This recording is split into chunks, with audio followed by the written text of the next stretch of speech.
Ô, Daniel, como é que está? Tudo bem. Melhor Muito bom, agora. muito bom, muito bom. Conectado aí desde o calor, Daniel, onde é que tu anda? Eu tô no Rio, tá bem quente. Bem Ah, quente. coisa boa, coisa boa. Nós aqui estamos encasacados aqui pelo Rio Grande do Sul. É, Vamos ver onde é que o nosso povo. Aqui a gente vai encontrar gente de todo o Brasil também. aqui tava 19 graus, uns 3 dias atrás tinha o pessoal de touca aqui. Foi engraçado. Tava meio ventinho, o pessoal tava de touca. Muito bom, muito bom, muito bom. Um prazer te receber aqui, Daniel. Nós aqui já O estamos, prazer é né? meu. Nós estamos com a gravação aqui em andamento já.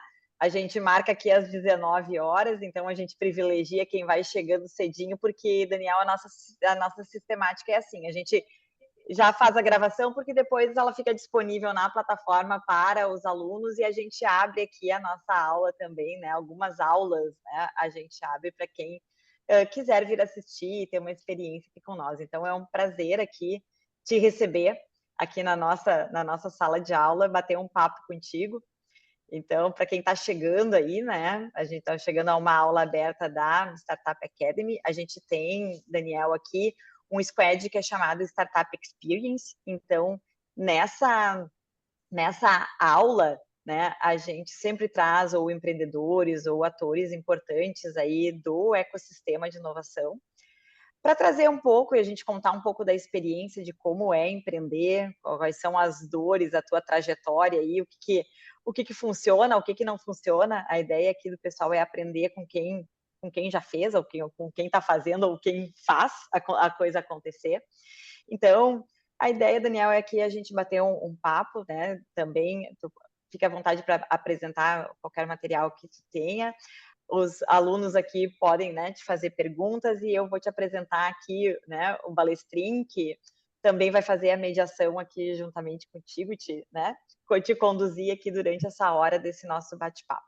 Então, aqui, na verdade, né, é uma ideia da gente fazer realmente um compartilhamento de informações e a gente gostaria muito aí que tu contasse um pouco da tua trajetória aí, o que funcionou, talvez encurtar aí o caminho desses nossos alunos que estão ao longo da trajetória dele de dois anos, Daniel, que eles vão construir o plano de negócio deles e cada um aqui tem uma iniciativa diferente de um negócio ou de uma startup que eles gostariam ou querem colocar em funcionamento. A gente ajuda eles nesse processo. Então, encurtar caminhos, saber atalhos é sempre importante. Então, ouvir um empreendedor de sucesso como tu aí, acho que é importante para esse pessoal entender um pouco da sistemática e do funcionamento e de como as coisas funcionam. Então, bem-vindo aqui à nossa sala de aula e eu vou aproveitar para que o Balestrin possa aí te apresentar, poder falar um pouquinho, né, do Daniel aí, Balestrin, para que a gente possa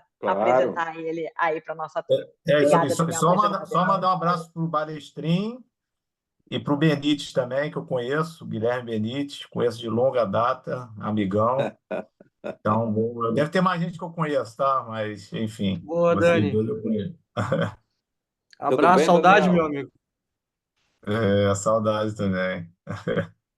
Daniel, eu te assisti no mínimo uns 3 ou 4 pitches já É, nesses eventos de inovação no eu mundo sei, aí. cara, eu sei. Pô, eu sinto muito você ter que assistir de novo, cara. Pô.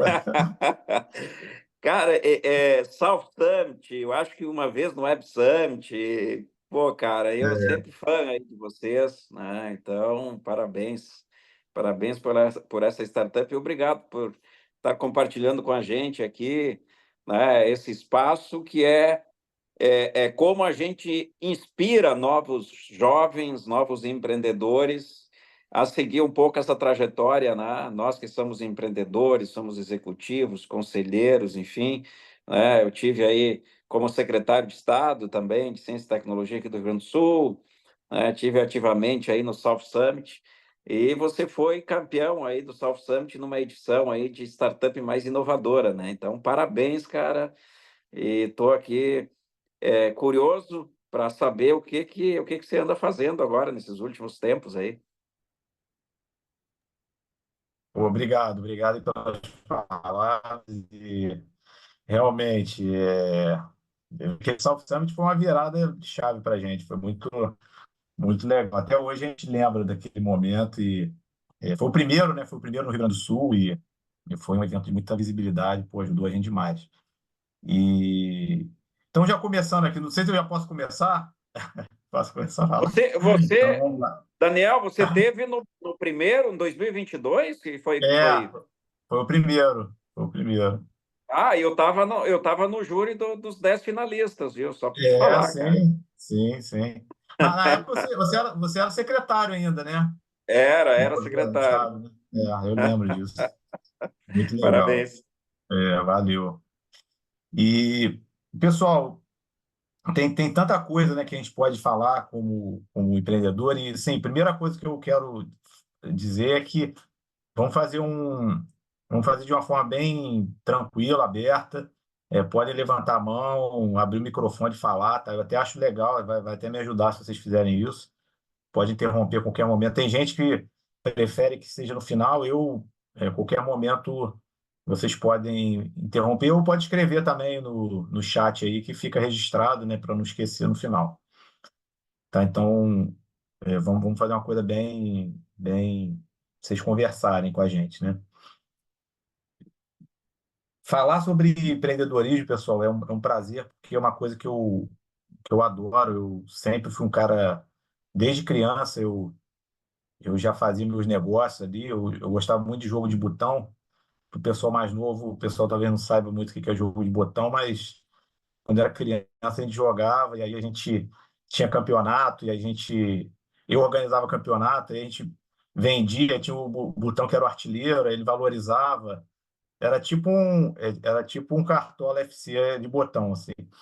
E na época eu já comecei ali a me gostar de fazer negócio, né?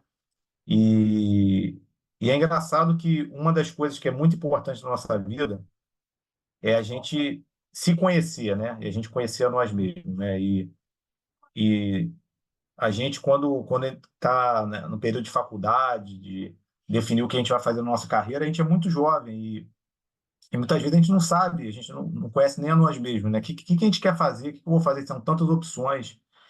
E, e eu passei por isso, obviamente, né? Decidi fazer engenharia ambiental.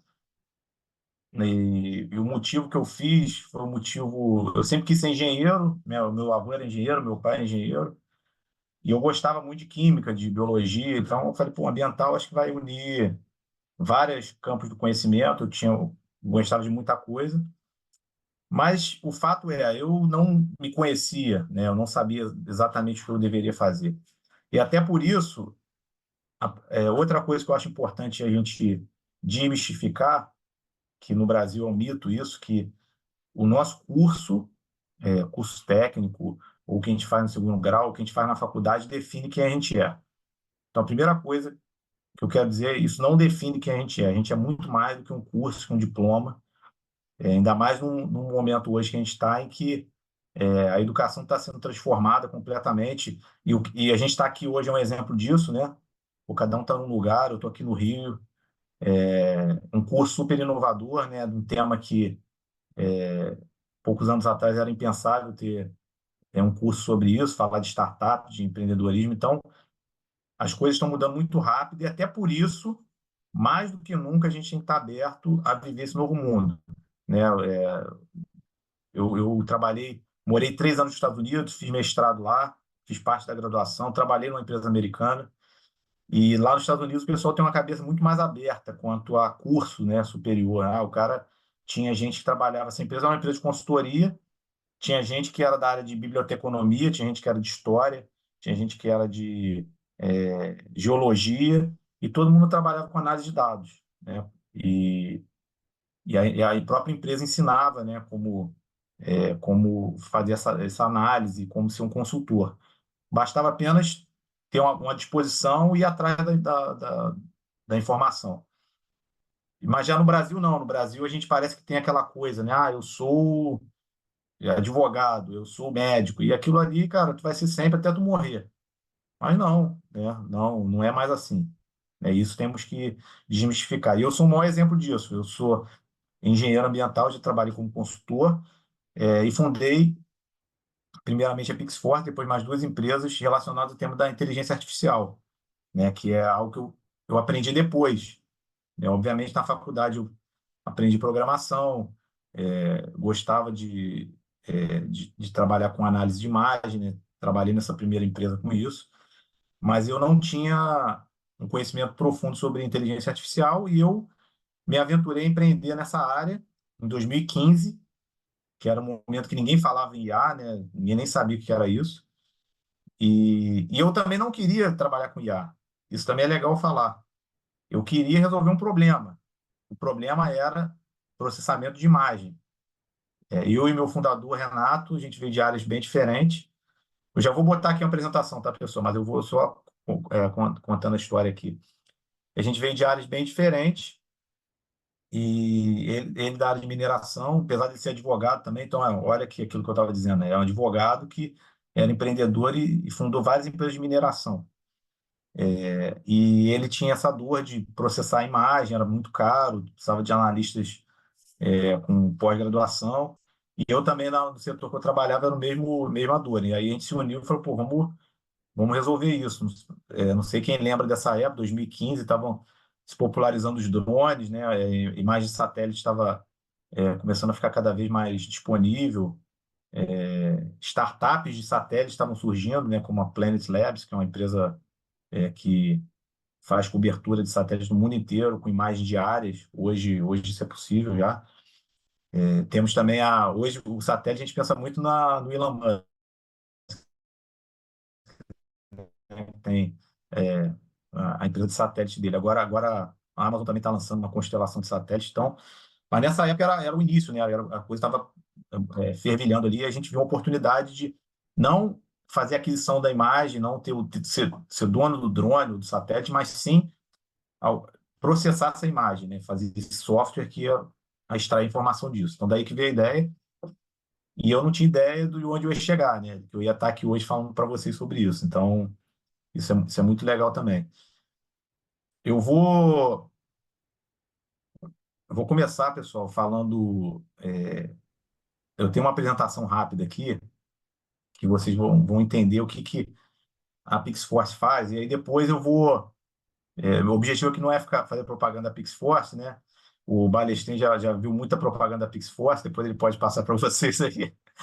Mas eu quero que vocês entendam, porque quando eu for falar do tópico da aula aqui, eu vou trazer muitos exemplos e eu quero que vocês tenham esse pano de fundo, né, do que é a Pixforce.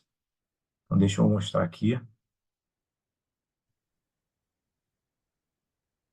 Acho que vocês já estão vendo, né? Então, a gente aplica inteligência artificial para segurança e outros aspectos, né? E aí, quando a gente pensa numa uma indústria grande, a gente sempre tem muito risco, né? Então, isso aqui é um caso real de uma correia transportadora. Isso aqui provavelmente nenhum de vocês já viu uma correia transportadora, mas isso é muito comum em mineração, em termoelétrica que transporta carvão e até no agro, né? É uma espécie de uma esteira, igual uma esteira de indústria, mas que transporta esses produtos por milhares de quilômetros. A Vale, que é a maior empresa de mineração do Brasil, uma das maiores do mundo, ela tem uma correia de 40 quilômetros, só para vocês terem uma ideia. Uma correia que vai de tipo Novo Hamburgo a Porto Alegre, né? Transportando minério. Então, é uma coisa colossal. Isso aqui é um incêndio real. Então, a inteligência artificial é uma forma da gente prevenir esse tipo de acidente. Se a gente tiver um monitoramento com câmeras, a gente pode prevenir. Antes de um incêndio desse acontecer, a gente pode ter um alerta e alguém resolver isso. A gente trabalha na Pixforce com um nicho que se chama visão computacional. Isso é legal vocês conhecerem também, pessoal, porque a inteligência artificial está mudando tudo, né? Tudo, toda a nossa vida, né? Então, não importa qual startup é que vocês forem criar ou qual empresa vocês forem fundar, vocês vão ter que usar a inteligência artificial, assim como a gente usa internet e eletricidade, né? São dois paralelos que a gente faz, que hoje não existe um especialista em internet, né? Todo mundo tem que ser especialista em internet, todo mundo tem que saber entrar no site, buscar as coisas, fazer pesquisa no Google. E a inteligência artificial está indo nesse caminho também, né? Todo mundo vai ter que dominar essa ferramenta. E o nosso cérebro, ele processa uma quantidade enorme de dados. A gente está analisando informações visuais, a gente está ouvindo, a gente está lendo, né? E aí o nosso cérebro interpreta texto, interpreta linguagem. Então, tem várias coisas que o nosso cérebro está fazendo. Cada um desses aspectos, apesar de parecer muito natural para a gente, para a máquina é super complexo. É super complexo você ensinar a máquina a simular o que o ser humano faz. A gente, como Pixforce, foca num aspecto bem específico da inteligência artificial, que é a visão. Ensinar a máquina a enxergar. Então, como eu posso ter robôs que consigam enxergar, como eu posso ter sistemas autônomos que conseguem perceber algo e tomar uma decisão, ou acender uma luz, ou enviar um alerta sonoro. Então, é isso que a gente faz. E hoje a gente tem a inteligência artificial está muito popularizada pela questão da linguagem, né? A linguagem natural, que é o ChatGPT, ele usa modelos de linguagem natural e a máquina ela está conseguindo resolver muita coisa de forma super eficiente, né? Hoje você consegue escrever um livro só com modelos de linguagem, né? Então é uma coisa que era impensável, né? Há um tempo atrás. Mas a nossa área de visão computacional ainda ela está engatinhando e tem um mundo para crescer. Tem um dado bem legal que eu descobri isso no início desse ano, que eu fiquei abismado. Uma criança de 4 anos ela já foi exposta a 50 vezes mais dados do que o ChatGPT-4. O ChatGPT-4, que agora tem o 4o, né, que é o Omni, mas ele é o sistema de linguagem mais avançado e basicamente para treinar esse modelo de linguagem, eles usaram a internet inteira. Não sobrou nada, não existe mais dados para treinar modelos de linguagem. Agora eles estão começando a usar vídeos do YouTube, né? Porque o vídeo, você pode transformar o vídeo num texto e aí você treina modelo, você gera mais livros, informações, mas então, para vocês verem que a gente ainda está engatinhando na inteligência artificial, uma criança de 4 anos, ela já foi exposta a mais dados. Por quê? Porque a criança ela está vendo o mundo ao seu redor, ela está conversando, ela está ouvindo sons, ela ouve o som do gato, do cachorro, e é sem parar, né? 24/7, né? Então, imagina o quanto que a inteligência artificial vai avançar quando a gente começar a alimentá-la com dados de imagem, dados de som. Vai ser algo realmente colossal e a gente vai avançar muito rápido daqui para frente. E o que a gente faz tá indo muito bem agora, não só a Pixforce, quem trabalha com visão computacional tem um grande mercado pela frente, porque a inteligência artificial está funcionando muito bem. As câmeras digitais, que são os olhos da máquina, né? Tá muito barato, todo mundo tem um celular hoje no bolso, né? Um celular que consegue tirar foto com custo nenhum, basicamente. E a gente tem as GPUs. As GPUs são as placas gráficas de processamento de informação que, para imagem, ela é muito mais eficiente que a CPU, né? A CPU, até aqui foi a Intel, né, que era grande dominadora, agora quem domina essa área é a NVIDIA, que se tornou a empresa mais valiosa do mundo. A NVIDIA fazia placas de vídeo para gamers no início dos anos 2000. E a Intel não percebeu isso. A Intel falou, legal, isso é um nicho lá que a gente nem quer se meter com game. Legal, mas a gente quer fazer coisas que dão muito mais dinheiro. Só que surgiu a inteligência artificial e a GPU se tornou a melhor forma de processar imagem e qualquer dado de inteligência artificial, e a NVIDIA passou a Intel e passou todo mundo, inclusive a Apple, se tornou a empresa mais valiosa do mundo. Aqui um pouco do... Então, agora é o momento ideal, né, para uma empresa igual a nossa, que a gente tem a confluência desses fatores. Aqui, alguns clientes que a gente trabalha, só para vocês entenderem, o nicho, né, são grandes indústrias, como Shell, Petrobras, ArcelorMittal, são empresas que têm muitos ativos, muitas coisas acontecendo, muita gente, e precisa inspecionar isso, né? Hoje eu estava com o pessoal da Shell, que é o nosso cliente, eles estavam relatando lá alguns acidentes de trabalho que acontecem, né? Não só na Shell, mas em todas as grandes empresas, que assim, vocês não imaginam o que acontece, né? Numa plataforma de petróleo ou numa área de mineração. As pessoas estão expostas a muito risco, é algo realmente muito perigoso, e hoje É inaceitável você ter uma pessoa, um funcionário, um colaborador morrer porque ele estava no lugar errado, ou porque ele tocou no onde ele não poderia tocar, ou porque um caminhão não viu ele, passou por cima. Isso é inaceitável nos dias de hoje, né? Mas acontece ainda. Então a gente tem levantado essa bandeira que a inteligência artificial ela pode fazer muita coisa legal, mas ela pode fazer mais, né? Mais do que escrever e-mail ou escrever link para o Instagram. A gente está presente no Brasil, na Finlândia e acabamos de abrir nosso escritório em Houston, nos Estados Unidos. E aqui alguns prêmios, né? South Summit está aqui, ó, a balestrinha, ó. O nosso, falei que a gente tem orgulho, tá aqui, ó, mais inovador, South Summit, de Coisa Porto boa, Alegre. parabéns. É, e aí tem outros aqui, do Santander X, ganhamos um prêmio na Espanha. Falei da NVIDIA, a gente é parte do programa da NVIDIA, enfim. E, e levando aqui para o mundo prático, né? Eu falei muito de teoria aqui. Qual que é a nossa ideia? Qualquer câmera se tornar um sensor. Então, quando a gente pensa numa área. Aqui eu estou falando só de petróleo, tá? Mas qualquer indústria. Nos Estados Unidos, só na área de petróleo, tem mais de 300 mil câmeras. Sabe essas câmeras Intelbras que a gente bota na nossa casa ou bota no condomínio? Isso aí está espalhado em todo lugar. Qualquer lugar que a gente vai tem câmera hoje. Mas essas câmeras não protegem ninguém, está só gravando. Ou você tem alguém olhando a câmera, que em 99,9% dos casos não tem ninguém, ou essa câmera vai estar ali filmando para se acontecer alguma coisa você olhar ela. E a gente quer mudar isso com o Peak Safety. Com a nossa ferramenta, a gente consegue identificar pessoas em situação de risco. Então, se ela, por exemplo, não está usando equipamento de segurança para aquela área, pode ser com uma câmera móvel. Isso aqui é na área de setor elétrico, numa frente de trabalho, em linhas de distribuição. Então, os caras estão subindo no poste, que, por sinal, é algo que tem muito acidente, as pessoas morrem eletrocutadas, as pessoas caem lá do alto e têm acidentes terríveis. Por quê? Porque muitas vezes não estão usando o equipamento que deveria ou não estão no lugar que deveriam estar. Uso de lava-óleos, quando você tem um derramamento de um produto químico, nas indústrias químicas você tem um lava-óleos, uma espécie de um chuveiro para lavar, mas quando ele é usado, muitas vezes não é registrado isso, é importante ser registrado. Ou até uso de um corrimão.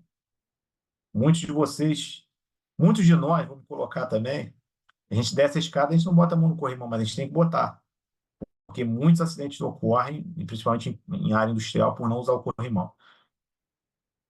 Ou se você tem uma pessoa embaixo de uma carga suspensa, um guindaste, está ali com uma carga e tem uma pessoa embaixo e essa carga pode cair na cabeça da pessoa. E hoje lá na Shell que eu estava dizendo, eles estavam dizendo, não é só a carga cair. O que pode acontecer também? Quando a carga cai, ela tem um cabo de aço. Esse cabo de aço, ele vem junto e ele vem como um chicote e ele pode alcançar a pessoa que está lá longe. Então, isso tem que ser avaliado também. Então, assim, tem muitas aplicações. E a gente criou um sistema, que aqui também é legal, né, quando vocês pensarem na startup de vocês, já algumas dicas que eu vou dar. Como que a gente diferencia o que a gente está fazendo? A gente tem que ter o chamado secret sauce, né? Lá nos Estados Unidos perguntam muito, qual que é o teu, o molho secreto, né? Vocês lembram da propaganda do McDonald's, né? Que é do Big Mac, né? Que é dois hambúrgueres, alface, queijo, molho especial, cebola, picles e o pão com gergelim. Esse que é o Big Mac. Ele tá na minha cabeça, tá vendo? Fizeram um bom marketing. Mas eles têm um molho especial lá, né? Que é o molho que é o do Big Mac, né? Todo mundo conhece o molho do Big Mac. Então, todo empreendimento, todo empreendedor tem que pensar isso. Qual que é o meu molho especial? Como é que eu me diferencio? E aqui que a gente se diferenciou do nosso produto. Ele é uma ferramenta no code. O que significa isso? Você não precisa de um programador para configurar a câmera. Isso aqui vai ser uma pessoa qualquer, vai ser um técnico de segurança do trabalho que não tem nenhum conhecimento de programação. Ele, com alguns cliques, ele vai dizer o que pode e o que não pode na imagem. Aqui eu posso ter veículo, aqui eu posso ter pessoas, aqui eu não posso ter ninguém, aqui eu não posso ter empilhadeira, ou a empilhadeira só pode estar numa certa velocidade, aqui tem uma faixa de segurança e as pessoas só podem passar ali. Então, ele vai clicar e vai dizer o que pode e o que não pode. E aí é que vai virar um sensor que vai trabalhar direto, sem parar. Então, esse é o nosso diferencial e é algo que a gente consegue escalar muito, né? E, além disso, a gente adicionou na nossa plataforma outros sensores. Eu não vou entrar muito no detalhe aqui, porque eu quero ir para a nossa conversa aqui da aula propriamente dita. Tem outros sensores que estão coletando dados de segurança, a gente conecta na nossa plataforma também. E a gente tem um dashboard, né? Isso também é uma coisa que é muito útil, né? Quando a gente cria algo, a gente conseguir mostrar isso de forma visual. Então, o dashboard, o, o usuário ele consegue ver qual área que eu tive mais problema, qual o tipo de não conformidade, quando, como, quem, onde, né? E aqui alguns números que são bem importantes. A gente tem outras aplicações, a PixForce aqui é uma plataforma de petróleo, a gente está vendo corrosão, e também vou passar rápido, porque o mais importante aqui é que essa inspeção de corrosão ela é feita com 3 pessoas, demorando 10 dias. A gente consegue fazer em 5 minutos. Então, olha a diferença. 3 pessoas, 10 dias penduradas em risco, tirando foto com a câmerazinha digital, foto ruim, a gente consegue automatizar tudo com um drone autônomo, fazendo em 5 minutos, toda a plataforma de petróleo. E aqui vocês vão ver como é que o drone opera. Ele opera de forma 100% automática, usando inteligência artificial. E isso é legal, pessoal, eu dizer esse ganho, porque isso também é um conceito legal aqui para a vida de vocês. O que é uma startup? Isso é uma coisa que existe muita controvérsia, né? A startup é uma empresa pequena, é uma empresa nova, é uma empresa de tecnologia. A melhor definição que eu vejo para startup é ela tem que ser uma empresa de tecnologia e ela tem que trazer uma disrupção. O que é uma disrupção? É um ganho muito maior, uma melhoria muito melhor no processo da forma que ela é feita hoje, né? Então, quando a gente pensa o que a Tesla está fazendo? Ela está fazendo um ganho com os carros autônomos infinitas vezes melhor do que é o carro hoje. O carro ele anda sozinho, né? Quando a gente pensa é, na SpaceX, né, do Elon Musk, né? Também é um outro exemplo. Eu gosto muito do Elon Musk, né? Por isso que eu dou bastante exemplo dele. O que o Elon Musk percebeu? Todos os foguetes que iam para o espaço, depois que eles eram usados, eles eram perdidos. E aí ele deu um clique na cabeça dele, falou: pô, mas isso aí é um absurdo, é quase como você comprar uma Ferrari, dar uma banda, né, como dizem os gaúchos, né, dar uma banda com a Ferrari, depois vai tacar fogo na Ferrari. É isso que a gente faz. É um negócio caríssimo, a gente usa uma vez e depois joga fora. Ele falou: não, eu vou ter que ser capaz de pousar com ela. E aí tem aquela coisa, o foguete não dá ré. Aí o Elon Musk falou: não, o foguete vai ter que dar ré. E ele conseguiu fazer com que o foguete pousasse. E isso foi a grande transformação da SpaceX, né? Por isso que é uma empresa que trouxe uma disrupção. O custo de lançar um foguete caiu mais de 100 vezes, porque ele está reusando os equipamentos. Então é algo astronômico o benefício. Então a startup é isso. O pessoal demorava 3 pessoas, 10 dias em risco, a gente faz em 5 minutos. Isso é uma disrupção. E quando vocês pensarem no modelo de negócio de vocês, é importante ter isso em mente. Como eu posso fazer algo muitas vezes melhor? E até por isso também eu selecionei o livro 10X Rule, né, a regra das 10 vezes, do Grant Cardone, para a gente basear a nossa aula aqui. Porque ele fala sobre tudo que você fizer tem que ser 10 vezes com mais intensidade, com mais energia, e o resultado tem que ser 10 vezes maior. Isso é uma startup, tá? Então, é importante esse conceito também para a gente ter em mente. E aqui o que vocês estão vendo, toda a imagem que está sendo coletada aqui, até o zoom, está sendo feita de forma autônoma, não tem ninguém controlando o drone. Então, a gente define onde o drone tem que ir e ele vai sempre fazer a mesma rota, coletar a imagem com o mesmo ângulo. Isso faz com que o sistema seja muito mais eficiente, mais seguro, né? Aqui vocês estão vendo uma subestação de energia elétrica que está energizada também. O drone não pode bater nos componentes, né? Pode pegar fogo. Então, é algo arriscado. Então, você tem que ter uma distância segura. Então, nada melhor do que você não ter um piloto. Muitas vezes a gente fala: não, tem que ter um piloto. Não, o piloto é pior do que você ter algo que é 100% autônomo e seguro. Então, aqui o nível de imagem que a gente consegue coletar. Por quê? Porque, voltando lá no início, né, as câmeras estão muito boas, as lentes estão muito boas, e a gente tem software que consegue juntar essas imagens e fazer uma imagem tão boa quanto essa aí. Então, eu consigo ver um parafuso que está solto, consigo ver uma corrosão. É algo realmente sem paralelo e que a indústria não tem isso. E não é só no Brasil, é mundial. Então, essa é uma outra coisa importante, pessoal. Quando a gente, um grande problema do empreendedor brasileiro é que o nosso Brasil ele é grande, o nosso país ele é grande demais. Então, quando a gente vai montar um negócio, a gente sempre pensa no Brasil. Por quê? Porque, cara, se eu atendo o Rio Grande do Sul, já é uma coisa muito boa, né? Pô, é um mega estado. Pô, se eu atendo a região sul, cara, já é maravilhoso. Se eu atendo o Brasil, se eu chego em São Paulo, né, que São Paulo é maior do que muitos países da América Latina, cara, eu tô gigante. E aí, quando a gente tem na nossa concepção o nosso negócio, a gente pensa no nosso país. Vou atender o Brasil inteiro. Só que isso é pequeno, né? E quando a gente vê outros países, como por exemplo o Uruguai, as startups do Uruguai, nenhuma está pensando em atender o Uruguai. Por quê? Porque o Uruguai, cara, não vai alimentar ninguém, é muito pequeno. Então, a empresa que nasce no Uruguai, ou que nasce em Luxemburgo, ou que nasce na Finlândia, né? A gente tem um escritório lá na Finlândia, onde o Renato está, meu cofundador. Esses países, a Estônia, que é um grande país agora na área de startup, estão pensando no mundo. Talvez Europa, mas em geral no mundo. Como que eu vou fazer uma solução que eu vou levar para o mundo inteiro? E a gente, como o PixForce, quando a gente montou a nossa empresa, a gente tinha essa visão. Tudo que a gente fizer aqui, a gente tem que ser capaz de levar para o mundo.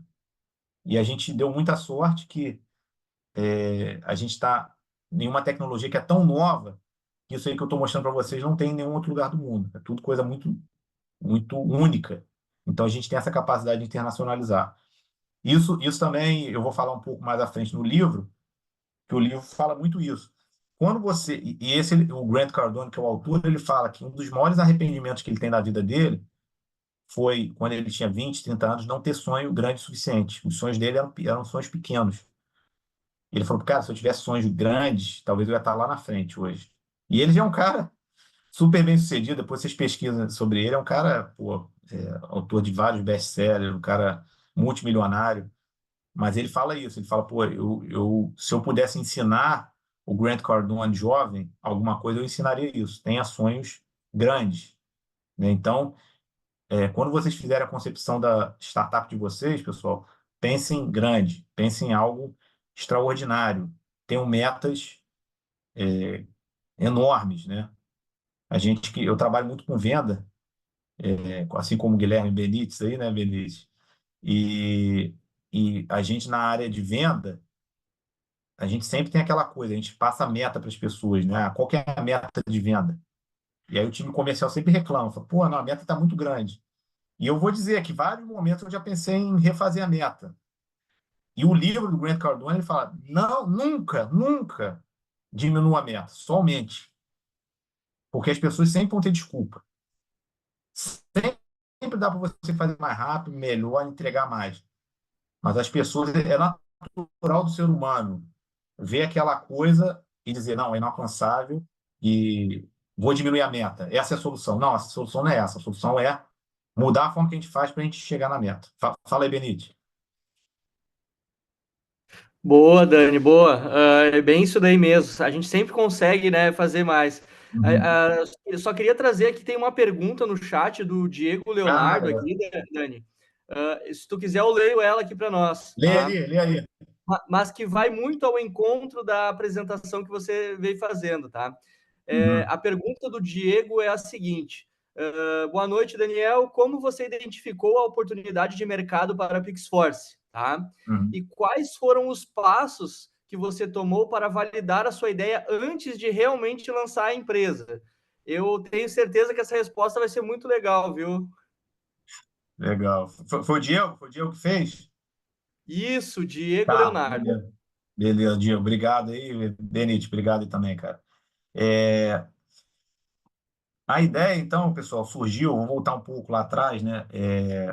Como eu estava dizendo, eu tinha um background de consultoria, trabalhando para grandes empresas, como a Bayer, como a própria Shell, que eu estava dizendo, né? A gente trabalhava para a Shell na época, e, e a gente trabalhava com imagem levantada com drone, com satélite, E aí eu vi a oportunidade de automatizar essa análise, né? E o Renato lá na mineração a mesma coisa, ele comprava imagem de satélite.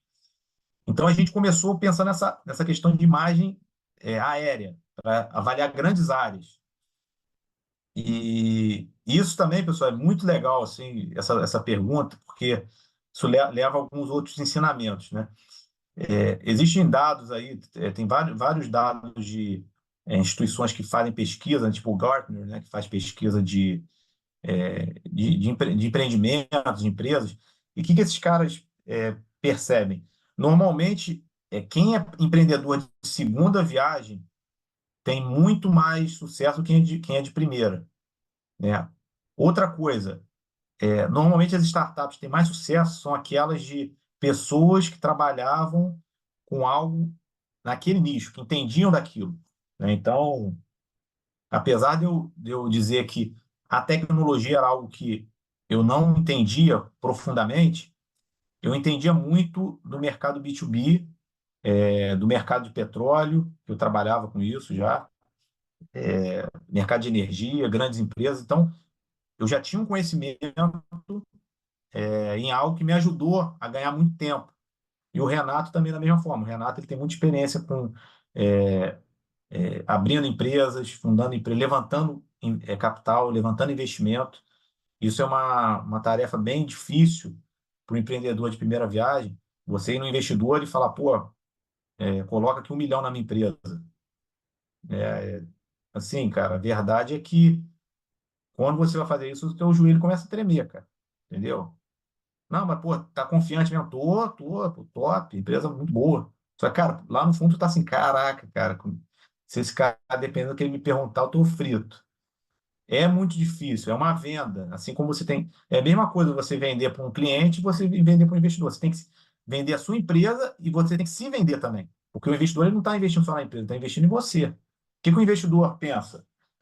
Ele tem dinheiro, então ele poderia criar uma empresa, mas tem uma coisa na vida que Deus foi muito democrático e deu para todo mundo igual que o tempo.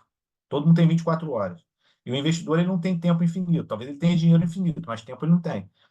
Então não dá para ele fazer todas as empresas que ele quiser. Então, qual que é a forma dele ganhar escala? Colocar o dinheiro dele no empreendimento de outra pessoa que vai tocar e vai fazer aquilo crescer. Então, na verdade, o investidor nada mais do que uma pessoa que está comprando tempo de um outro empreendedor, que ele acredita. Então, ele está vendo aquele empreendedor e fala, pô, cara, eu acho que o Diego Leonardo é um cara, pô, tem uma visão legal, pô, tem uma experiência, um cara focado, tem uma boa ideia, eu vou investir nele. Por isso que às vezes a gente vê lá no Vale do Silício uns caras só com PowerPoint, não tem nenhuma empresa, os caras conseguem levantar dinheiro. Por quê? Porque eles não estão levantando dinheiro para algo que eles já criaram, mas sim para algo, um potencial que está em cima deles. Fala, não, cara, eu já fiz isso, já fiz aquilo, eu tenho essa expertise. Então, eu estou dando essa volta toda, pessoal, porque quando você montar no empreendimento de vocês, pensem também no background de vocês. O que vocês já fizeram na vida? O que vocês já conhecem? Provavelmente aí vai ter a chave para você fazer algo melhor do que é feito.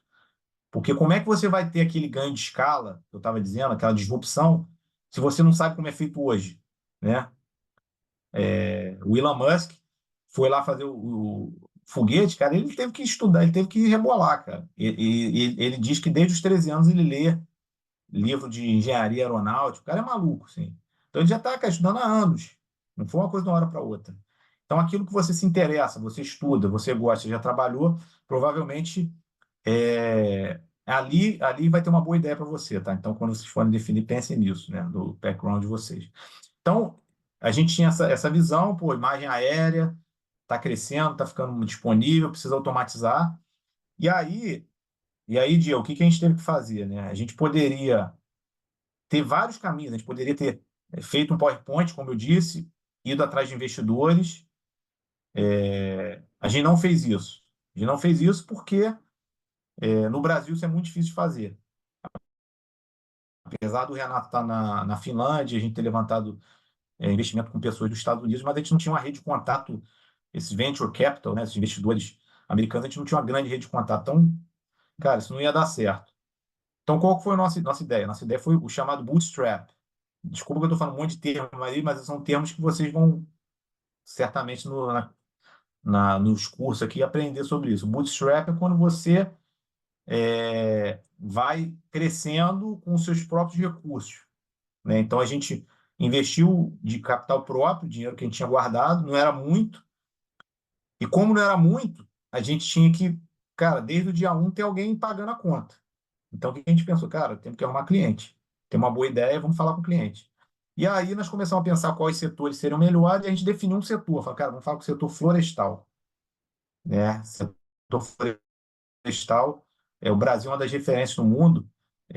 A Suzano é a maior empresa de celulose de eucalipto do mundo. Exporta para a China, assim, e tem outras grandes, CMPC aí no Rio Grande do Sul, né? Quem é do Rio Grande do Sul e Porto Alegre conhece a CMPC, uma empresa chilena gigante. A Eldorado Celulose, que é dos irmãos Batista, né? Do Wesley, que estão voltando aí à mídia, né? Estão comprando tudo agora de novo. Eles têm uma empresa de celulose. Então, assim, tem muitos players gigantes, assim, são empresas realmente. Vocês não imaginam o tamanho, é um negócio colossal. E esses caras tinham uma dor, que era o seguinte: quando eles plantam eucalipto, o eucalipto demora 6 anos para ser colhido. E eles são uma indústria. Toda indústria ela tem que ter um controle bem preciso da demanda da oferta e da demanda. Então, assim, daqui a 5 anos eu vou ter que aumentar em 10% minha produção, eu tenho que ter madeira suficiente para isso, tem que ter celulose. E essa madeira está onde? Está lá na floresta. Então, eles plantavam hoje para colher daqui a 6 anos e eles tinham que ter saber a quantidade exata de árvores que eles tinham. Só que isso aí, galera, é um negócio enorme. São hectares, hectares, hectares. E quando você planta, não sei quem já trabalhou com agricultura, mas a agricultura não é uma coisa fácil. Tem formiga, você tem sol, você tem vento, muitas mudas morrem. E você também tem o ser humano plantando, né? Você contrata uma empresa, às vezes a empresa não planta direito, ou planta menos. Então, depois de 30 dias que eles plantavam, eles voavam com um drone e verificavam se as áreas tinham sido plantadas e faziam uma contagem, né? Antes disso, as pessoas iam no campo fazer uma amostragem. Uma amostragem igual da pesquisa de voto aí no Brasil, né? Que tem maior controvérsia, né? Tudo que é amostral é complicado, você tem muito erro. Então eles falaram, não, vamos usar drone e ter um inventário completo. Só que imagina, eles tinham muitos e muitos hectares, como é que eles vão fazer essa contagem? E aí nós chegamos para eles falando, ó, a gente pode fazer essa contagem de forma automatizada. Eles falaram, opa, beleza, a gente já tem a imagem do drone, a gente usa ser humano para contar, vamos contratar a Pixforce para fazer esse software para fazer essa contagem. E aí, pessoal, começamos lá, fechamos o contrato com eles, depois fechamos o contrato com a CMPC também, e começamos a fazer essa contagem. E aqui também vem uma grande lição para vocês.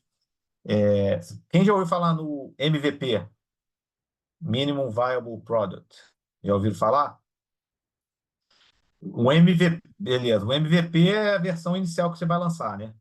Então, muitas vezes a startup ela demora muito tempo para lançar uma versão. Tem um autor que diz o seguinte: se você não olha para sua empresa 5 anos atrás e tem vergonha do produto que você lançou, você provavelmente demorou muito. Então, se você não tem vergonha do produto que você lançou, é porque você demorou muito. Ou seja, você tem que fazer algo que provavelmente daqui a 5 anos você vai ter vergonha. Era meio ruim, entendeu?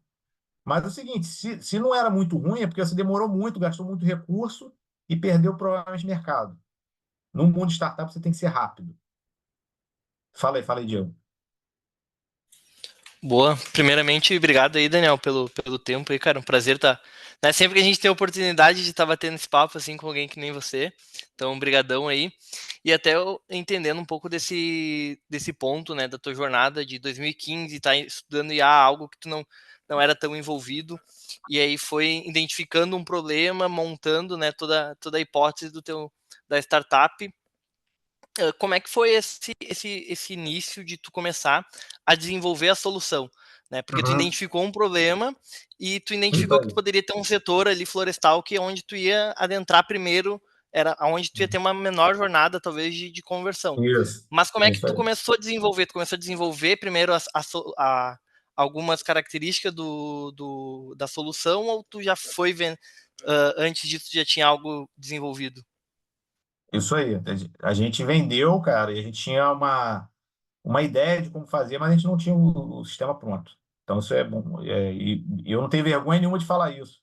Porque se a gente tivesse esperado 2 anos, provavelmente ia ser tarde demais. Ou ia ter um outro player, a Fibra não ia contratar a gente, ou eles não ter feito internamente, ou ia ter acabado o dinheiro nosso e a gente ia ter falido antes de ter começado, entendeu? A gente teve recentemente, não sei se vocês viram a controvérsia aí sobre as lojas autônomas do Amazon. Vocês chegaram a ouvir sobre isso que aconteceu, que deu um grande bafafá no mundo aí? Lá nos Estados Unidos, tem várias lojas da Amazon que são autônomas, totalmente autônomas. Você vai lá, você pega uma Coca-Cola, pega um pão, Obviamente não é uma grande loja, é tipo uma conveniência, assim, é pequeno. Tudo que você pega, você vai no caixa, já tem valor ali. E, na verdade não, nem tem caixa. Porque quando você entra, você já tem que ter uma conta na Amazon, entendeu? A portinha só abre se você loga com a tua conta da Amazon. Quem tem Prime aqui, quem tem Prime Video aqui, tem conta da Amazon. Então é a mesma conta do Prime Video. A portinha abre, ele já sabe que é você, tudo que você pega, você vai embora, já vai para tua conta da Amazon. E aí, cara, todo mundo ficou abismado. Falou, caraca, a Amazon fez um negócio incrível, porque estão usando uma grande tecnologia aqui, inteligência artificial, visão computacional, que é exatamente o que a gente faz, né? Câmeras olhando o que as pessoas estavam pegando. Só que a Amazon nunca falou como ela fazia. Ela nunca falou que usava inteligência artificial. E aí, há alguns meses atrás, a Amazon falou que ia encerrar essas lojas autônomas e demitir uma galera na Índia. E aí eles disseram, não, essa galera a gente usava para fazer essa contabilização do uso. E todo mundo falou, pô, mas que absurdo, que fraude. A Amazon fez uma grande fraude, porque a gente achava que era inteligência artificial, mas era um monte de indiano lá anotando o que tu tava. Ah, o Diego pegou uma coca, o David pegou uma batata frita, e ia botando lá no sistema. E a Amazon nunca falou que era automático com IA, né? Ela só falou, cara, é uma loja autônoma, vai lá, pega e vai para tua conta. E isso é bem interessante porque, cara, se a Amazon teve uma postura dessa, quem somos nós para querer ter um negócio que é perfeito, que é puro, que é maravilhoso antes de vender? Cara, a Amazon vendeu, lançou um negócio e tinha um monte de gente lá, um back-office lá, de um monte de gente clicando lá, batata frita, não sei o quê. Fez tudo na mão, tudo na mão. Então, quando a gente começou usando alguns softwares de processamento de imagem, que a gente já tinha experiência, MATLAB, dentre outros, e, e a gente foi muita coisa manual, tinha muita gente clicando, né? Realmente clicando nas árvores. E o cliente também não estava nem aí para isso, ele queria o resultado, né? Então, basicamente, a gente não ganhava muito dinheiro com isso, na verdade, não ganhava dinheiro nenhum, mas a gente estava treinando milhares e milhares de imagens que seriam depois insumos da nossa inteligência artificial. Então, para a gente estava bom. Mas, no início, a gente nem imaginava que a gente ia usar inteligência artificial, a gente ia usar software de processamento de imagem. Até que chegou um ponto que a gente falou, cara, a gente vai ter que usar Deep Learning, que o Deep Learning é uma sub-área do Machine Learning que é muito mais eficiente, que você consegue colocar muito mais dados e a acurácia ela tende à perfeição, né? Quanto mais dados você tem, melhor ele vai ficando. E a gente começou a usar Deep Learning, e aí surgiu a inteligência artificial na Pixforce. Isso aí foi em 2016. Então, Diego, respondendo a sua pergunta, a gente vendeu sem ter o produto, mas a gente tinha uma ideia de como a gente ia entregar, né? E a gente tinha muita disposição de fazer acontecer, né? Que esse livro aí, 10X, fala muito sobre isso, tá bom? Então, voltando aqui, pessoal, eu vou passar aqui rápido. A gente junta todos esses dados, né, que são coletados, tem um software que consolida tudo. Isso aqui que eu quero mostrar para vocês, que eu acho muito legal, e pode parecer uma coisa tão boba, pessoal, e para quem não conhece, parece que é uma coisa boba. Esse aqui é um drone. Isso aqui é semana passada na Suíça, nosso primeiro cliente na Suíça. A gente está expandindo internacionalmente, pô, a gente tem muito orgulho disso. Lembra que eu falei, né, de ser uma empresa global? A gente sempre teve o sonho de ser global e estamos nos tornando globais. Então, isso aqui é lá no cliente na Suíça. O drone está fazendo o escaneamento desse transformador, um transformador super caro, que essa empresa vende, E antes da nossa tecnologia, eles iam lá, tiravam algumas fotos, e aí o cliente reclamava, tá faltando isso aqui não funcionou, veio errado, e a imagem deles era ruim. Eles falaram, não, a gente tem que escanear o negócio, fazer uma filmagem perfeita. E aí, o que é o diferencial aqui, pessoal? O drone está sendo controlado, como é uma área indoor, não tem GPS, GPS não funciona. Então, como é que o drone vai fazer esse escaneamento, né? Ele está usando imagem. Então, ele está se locomovendo, se direcionando por esses riscos no chão. Tá vendo esses riscos? Vermelho? Então, ele pega cada um dos pontos, vê o ponto médio, e aí ele se torna tipo um trilho. E sempre que ele vê um QR Code no chão, ele para, lê o QR Code, e o QR Code tem um comando. Fala, dá um zoom, ou tira uma foto, ou faça um vídeo. Existe um comando. Então, cada um desses QR Codes ele está fazendo uma coisa. Isso aqui, pessoal, pode parecer muito bobo, mas isso aqui é algo incrível. Por quê? Porque eu tenho uma inteligência artificial rodando dentro de um drone. Um drone que tem uma capacidade de processamento pequena, ele não tem um grande computador ali, um computador pequenininho, e ele está em tempo real, vendo o que está acontecendo, se locomovendo e tomando decisão. Isso é algo realmente muito único que a gente está conseguindo fazer, e o pessoal dessa empresa ficou de boca aberta que a gente conseguiu entregar isso. Então, vocês podem imaginar as aplicações que pode ter isso para uma área indoor. Você pode fazer inventário de estoque, você pode fazer, analisar linhas de produção. Tem infinitas coisas que você pode fazer com isso. Você larga o drone lá, ele tem um caminho que ele vai seguir, ele sempre vai fazer o mesmo caminho. Ninguém precisa controlar. E aí depois a gente vai ter uma IA que vai rodar essa informação e conseguir extrair dados. Então, é algo realmente sem precedente. Então, olha o nível de informação. O drone tirou a foto desse ângulo aqui, olha. Olha aqui a etiqueta. Olha o detalhamento. Aí a gente consegue rodar um reconhecimento de caracteres aqui, ler o que está aqui, comparar com o que foi vendido para o cliente, ver se realmente está batendo, e automatizar todo o processo, que ainda é feito de forma manual. Então, tem outras coisas aqui, pessoal, que eu não vou passar mais, mas, enfim, eu acho que deu para vocês terem uma ideia. Vou só mostrar esse aqui. Esse aqui é o último produto.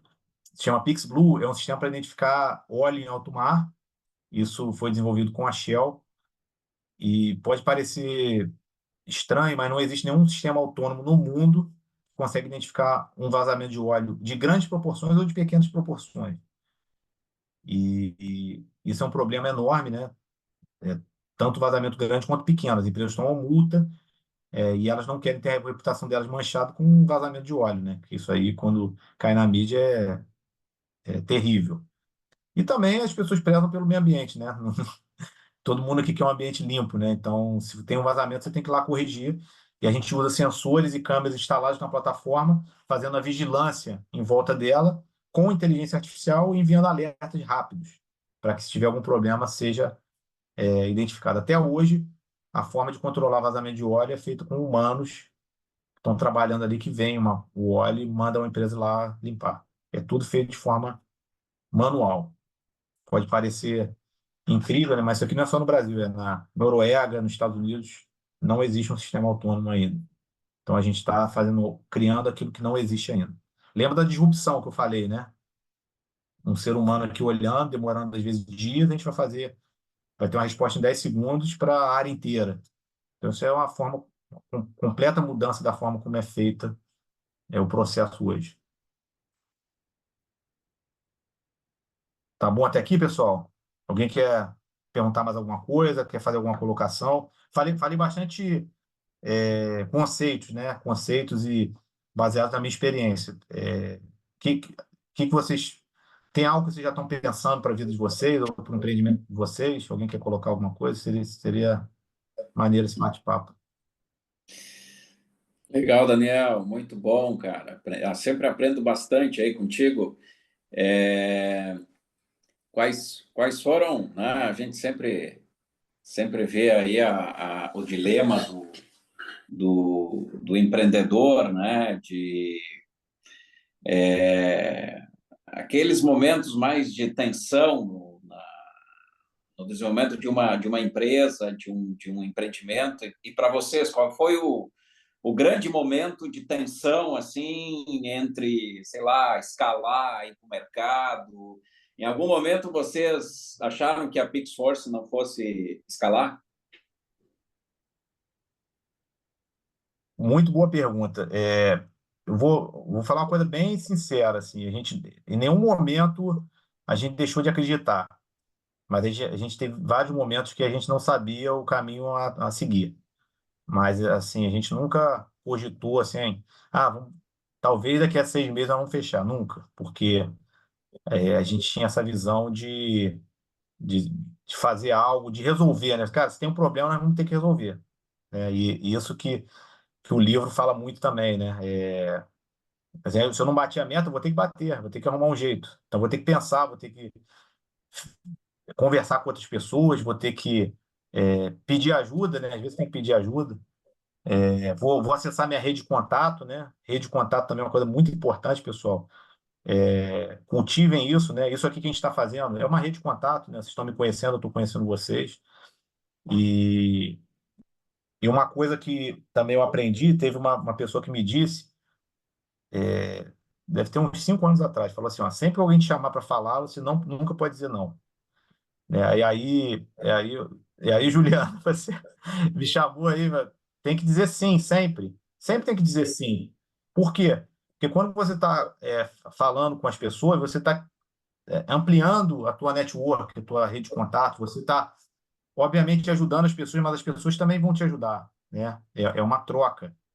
Então, isso também é uma dica para vocês. Sempre que alguém chamar vocês para falarem, para qualquer público, sempre tem que dizer sim, tá? Mesmo que, pô, não sei o que eu vou falar, ou eu tô cansado, não tenho tempo, cara, tem que arrumar tempo. Então, enfim, mas respondendo, o Balestrinho, sua pergunta, a gente teve alguns momentos de virada de chave, né? Então, eu estava dizendo da Fibra, né? Da Suzano, que era o nosso maior cliente, que era a Fibra. Tinha um momento, pessoal, toda a área da Fibra, que a Suzano depois comprou, é até interessante, a Fibra era maior que a Suzano e a Suzano comprou a Fibra. É uma empresa gigantesca, todas as áreas deles plantadas passavam pela Pixforce. É quase inacreditável, assim, essa empresa lá do início, né, que eu estava dizendo. E aí eles tinham um contrato recorrente, todo mês eles pagavam, e aquilo ali alimentava toda a nossa equipe. A gente tinha em torno de 30 pessoas, 25 pessoas. E, e aí, de uma noite para o dia, os caras encerraram o contrato. A Suzano comprou a Fibra, e quando a Suzano comprou a Fibra, ele falou, pô, que ótimo, agora a gente vai ter as áreas da Fibra e da Suzano. Vai dobrar nosso contrato. Porque, obviamente, nós estamos fazendo um negócio incrível e a Suzano vai adorar. Só que alguém lá da Suzano viu aquilo e falou, não, não, cara, mexer com drone, mexer com isso aí, vamos voltar. A gente já faz aqui manualmente, vamos continuar manualmente. E eles que compraram, então eles que mandavam, né? E aí eles encerraram o nosso contrato. Então, da noite para o dia, aquele contrato que pagava quase toda a equipe acabou. Obviamente, a gente tinha ali um pouco de caixa ali para e startup, né? Outro dia eu estava falando com um amigo, eu falei, pô, momentos da PixForce, que a gente tinha 1 mês de caixa, 2 meses, o cara falou, cara, tu é maluco, cara, como é que pode? Porque, assim, uma empresa saudável, né, normalmente o pessoal tem 6 meses de caixa, 1 ano, né, 1 ano que você consegue pagar a folha sem entrar nada. No banco, reservado. Isso é uma empresa grande, muitas vezes tem isso aí. Claro que não são todas, né? Tem muita empresa que é alavancada, que pega empréstimo. Então, assim, você pode ter linha de crédito que também funciona da mesma forma, mas a gente tinha 1 mês de caixa ali, né? E aí, o que a gente teve que fazer? Teve que ir atrás. Então, foi um momento, sabe, de tu botar a mão na cabeça e falar, cara, e agora? Só que, por a gente ter essa mentalidade Tenex aqui, que eu vou falar agora, a gente não estava parado na fibra, nem no setor florestal. A gente estava no setor florestal e a gente estava assim, cara, que outro setor eu posso abraçar? Cara, a gente estava falando com o setor automotivo, a gente estava falando com mineração, a gente estava falando com o setor elétrico, e o setor elétrico começou a ver aquilo que a gente estava fazendo e falar, opa, aqui tem muita aplicação, e a gente começou a ver que era um nicho enorme, maior do que o florestal, bem maior. Então, quando aconteceu isso com a fibra, a gente já tinha um contrato iniciando com a CPFL e outras coisas menores, mas que tinha ali tinha uma luz no fim do túnel, né? Mas por quê? Porque a gente não estava parado. Se a gente tivesse ali fazendo feijão com arroz ou com uma mente pequena, talvez ele teria sido o fim da PixForce. E a gente teve outros momentos também, outros momentos que a gente teve baixa de caixa também, né? Principalmente no início, tem aquele Vale da Morte, né, da startup. Você já deve ter estudado o Vale da Morte. Você, pô, tem um pico, né? Começa a fazer algo igual a gente, né? Contrato com a fibra, pô, tem um pico, contrata a gente, as coisas estão indo bem, de repente tu perde um contrato. Ou surge um competidor, ou acontece alguma coisa, ou vem uma crise, e aí vem aquele vale, e se você não está preparado, você pode acabar. A gente teve outros momentos também de pessoas irem embora, então, assim, momentos que foram difíceis, né? A gente no início tinha um cara que era o nosso CTO, que era o Caio. Cara, o cara é um gênio. Hoje ele está na Microsoft, global. O cara é realmente um gênio. E ele um dia pediu para sair. Falou, cara, vou sair. E aí nós tentamos manter ele, né? E a gente tem uma cultura na PixForce também de dar ações para as pessoas, né? Também fica a dica para vocês aqui, opções de ações é muito legal, porque hoje todo mundo que está na PixForce há mais de um ano tem opções de ações. Por quê? Porque a gente quer que as pessoas que estejam ali sejam parte do negócio, que elas não estejam ali só pelo salário. A gente quer que elas estejam ali porque elas acreditam e que elas possam ver um potencial enorme lá na frente, né? O salário ele vai te dar uma vida boa, mas se você quer ter riqueza, nada melhor do que você ter ações de uma empresa, né? Então, é isso que a gente vende para o nosso time, essa visão. E esse cara tinha opção de ações, e assim, ele era muito feliz, mas ele teve aquelas ofertas, sabe? Aquelas ofertas que não dá para o cara ganhando o triplo em dólar, entendeu? Em dólar já é 5 vezes, o cara ganhando o triplo e mais. Não dava para o cara não ir embora. Então foi muito difícil. Teve outros casos também, não foi só ele, tá? Então isso às vezes é doloroso, você perder aquelas pessoas chaves. Recentemente agora, né? Aconteceu de novo, uma pessoa-chave nossa pediu para sair. E é do jogo, né? Assim como às vezes também a gente tem que tirar pessoas quando a pessoa pede para sair, a gente tem que agir com naturalidade, com respeito, dar força, né? Lembra da rede de contato que eu falei, né? A rede de contato tem que estar aberta. Teve um cara da PixForce que saiu, essa semana passada me chamou, ele está num grande centro de pesquisa em São Paulo, me chamou para contratar a PixForce, uma demanda que eles têm. Então, o cara trabalhava para a PixForce, saiu de uma forma super legal, né? Relação super boa, gosta da PixForce, gosta de todo mundo, e o cara me ligou e falou, cara, tem um contrato para você. Então, pensem nisso, né? A rede de contato, sempre. E aquelas pessoas que estão à nossa volta, trabalhando no dia a dia com a gente, talvez seja a melhor rede de contato, né? Aquelas pessoas que nos conhecem, que são nossos amigos. Então, enfim, tiveram várias, mas esses aí são alguns que eu lembro, né? Então, a gente sempre tem como sempre preparado, né, para os momentos difíceis, eu falei das linhas de crédito, né, ter bom relacionamento com o banco, né, às vezes o banco vai te salvar, já teve momentos que o banco salvou. Investidor, né, a gente tivemos 2 rodadas com investidores anjo e nos ajudaram muito nos momentos que a gente precisou. Então, mas assim, dá um frio na barriga, né? Quem é empreendedor tem que estar pronto para ter esse frio na barriga. Que maravilha, né, Daniel? A vida de empreendedor também não é esse romantismo todo, né? Não, Tem não. momentos difíceis, né? Muito difícil. Tem momento como eu falei, você não sabia o que fazer. Muito bom. Luciana, tem perguntas aí, Luciana? Ou Olha, Guilherme? Vai, Luciana. tem uma pergunta aqui, que é sobre a importância de se ter planos. O Daniel comentava que ele sempre teve vários segmentos, ele não olhava só para um segmento, né? Então a pergunta é se esse seria um conselho para os empreendedores também, não ter um foco só numa área, Uhum. né? Para o seu negócio. Então, essa é uma pergunta aqui do chat. Muito Luciana, bom. isso é um debate assim, que eu acho que nunca vai acabar. Eu acho que tem as duas visões. Se você for falar com um investidor tradicional, ele vai dizer, cara, tu tem que ter um produto só e fazer uma coisa só. E tudo bem, eu respeito, eu acho que é uma forma de ver, mas nunca foi a forma nossa de agir. Nossa forma sempre foi a gente estar próximo ao cliente, então sempre tem alguém pagando, né? A outra empresa que eu fui sócio, a consultoria americana que eu falei, também criei rede de contato lá e aprendi muito. Vou falar aqui no final para vocês sobre isso, né? Sobre você estar aprendendo onde você está, empreendendo onde você está. E o fundador dessa outra empresa, ele me falava uma coisa assim: você sempre tem que pensar quem vai pagar a conta. Quem vai pagar a conta? Então, quando você está num restaurante comendo, ou quando você está pegando um avião, ou quando você vai visitar um cliente, ou vai fazer uma viagem, ou vai para um congresso, quem que vai pagar essa conta? Isso você tem que pensar sempre. Pode ser o investidor, pode ser você mesmo, ou pode ser o cliente. E a gente sempre teve a visão de estar próximo do cliente, por quê? Porque a gente está recebendo, a gente está ganhando feedback em tempo real e a gente está aprendendo com o próprio cliente. O cliente ele sabe mais do negócio dele que a gente. Então, a gente sempre teve essa visão de estar próximo ao cliente. E como a gente tinha uma tecnologia que se aplicava a vários setores, a gente achou por bem diversificar.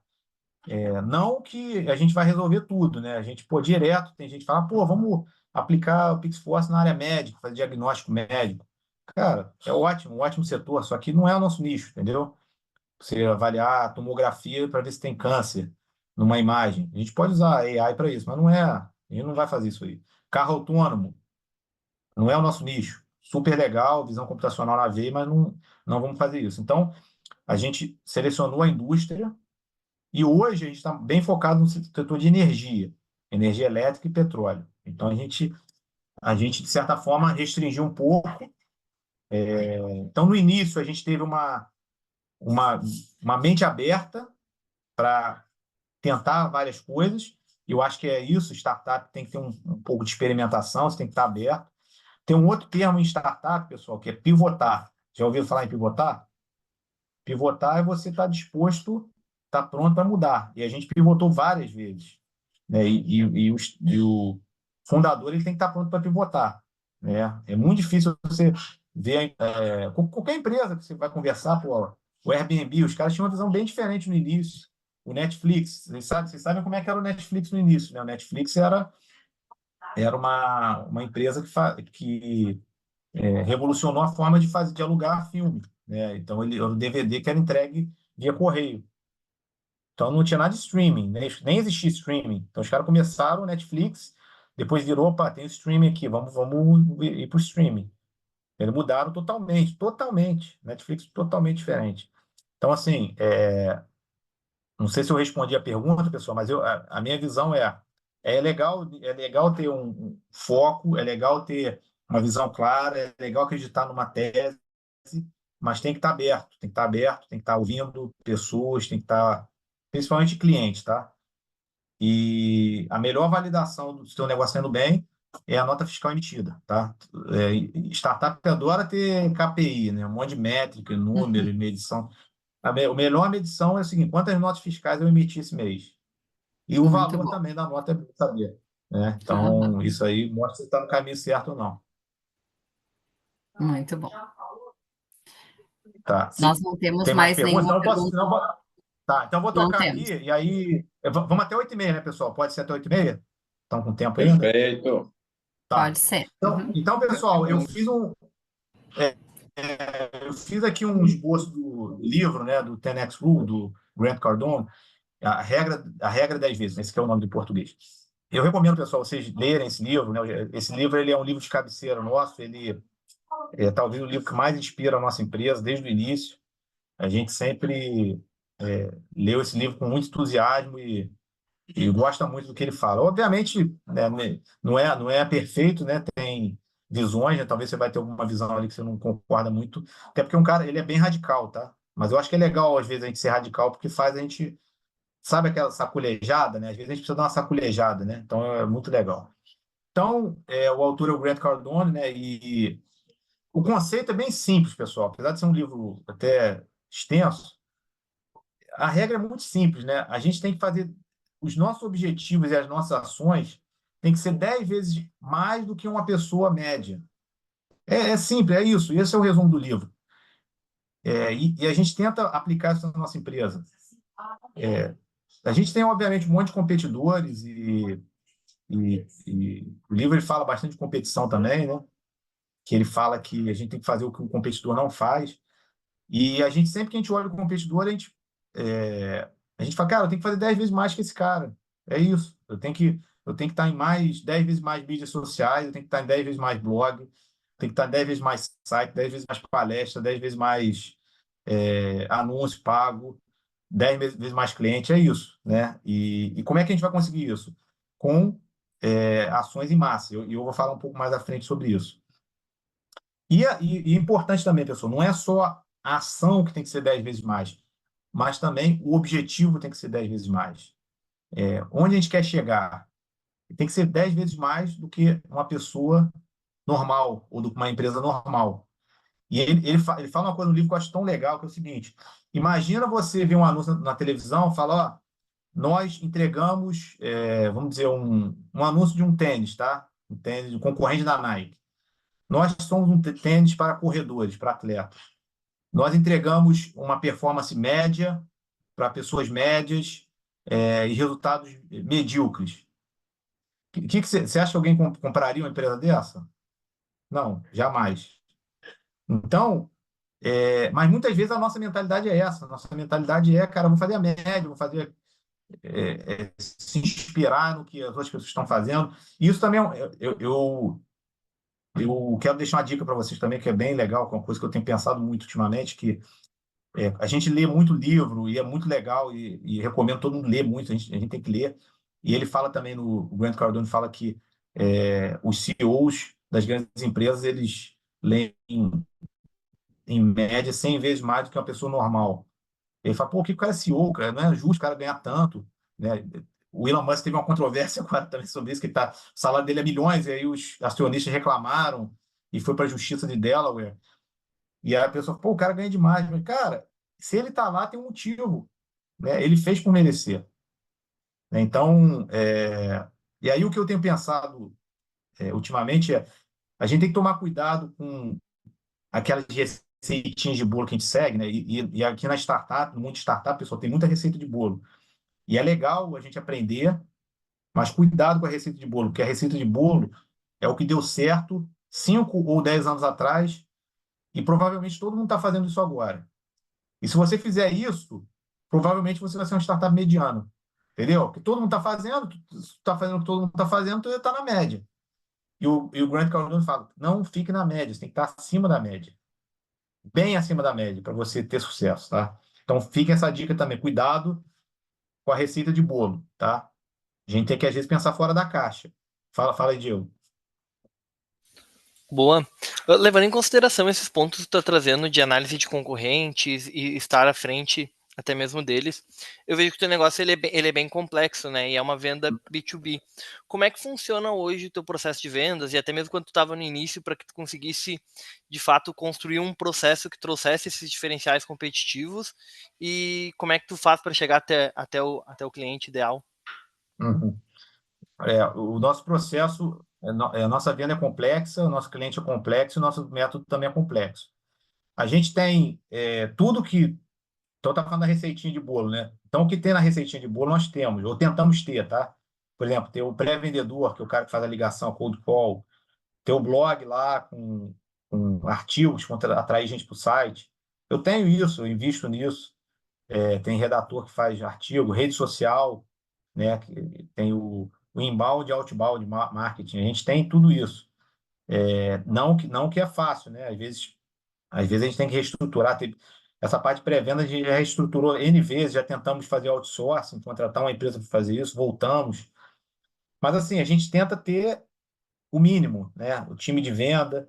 A gente agora está com uma estratégia do account-based marketing, que é uma coisa mais focada em vendas, múltiplas vendas para o mesmo cliente. Então, se você trabalha, por exemplo, uma P&G ou uma GE, cara, quanta coisa não pode vender para esses caras? Então, tem um cara que é o Key Account Manager, né? Aquele cara que cuida da conta e ele vai vender várias coisas para aquele cliente.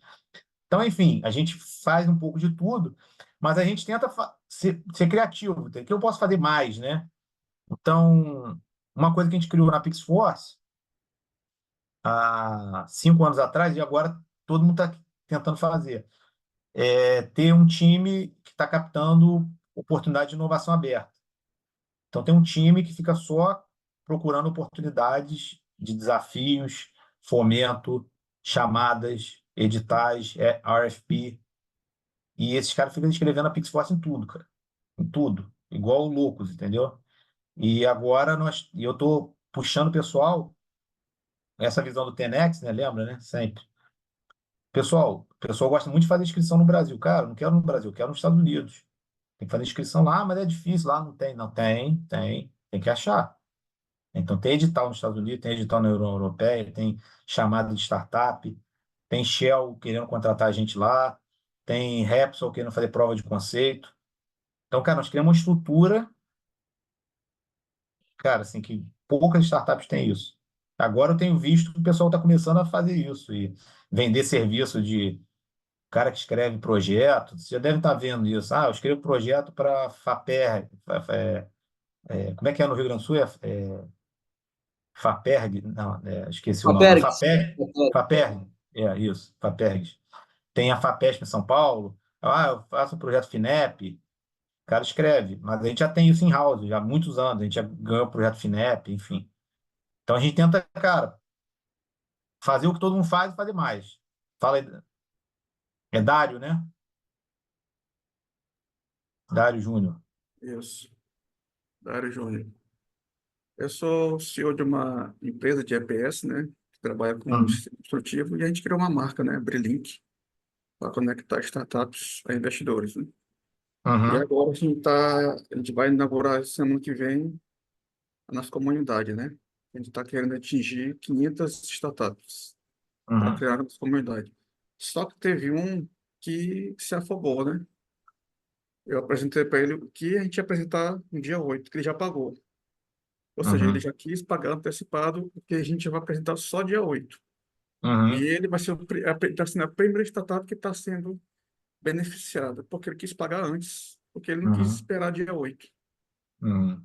E a gente ainda está formatando tudo que a gente vai apresentar para eles.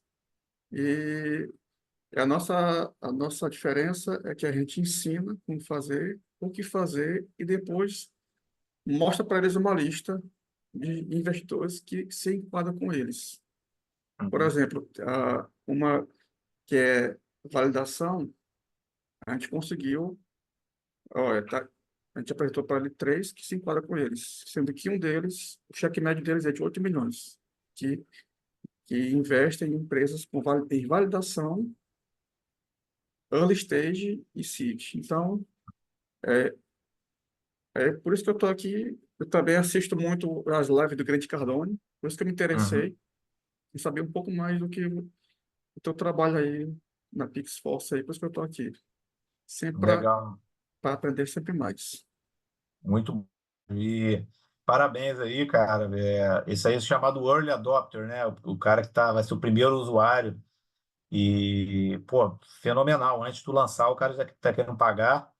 Não tem validação melhor. É aquele negócio da nota fiscal. Tu já está mandando nota fiscal, às vezes tu não tem nem a empresa para mandar nota fiscal, não tem nem o profissional ali que vai emitir a nota, mas, cara, tem que mandar a nota, cara, dá um jeito, né? Então, parabéns aí, muito fenomenal.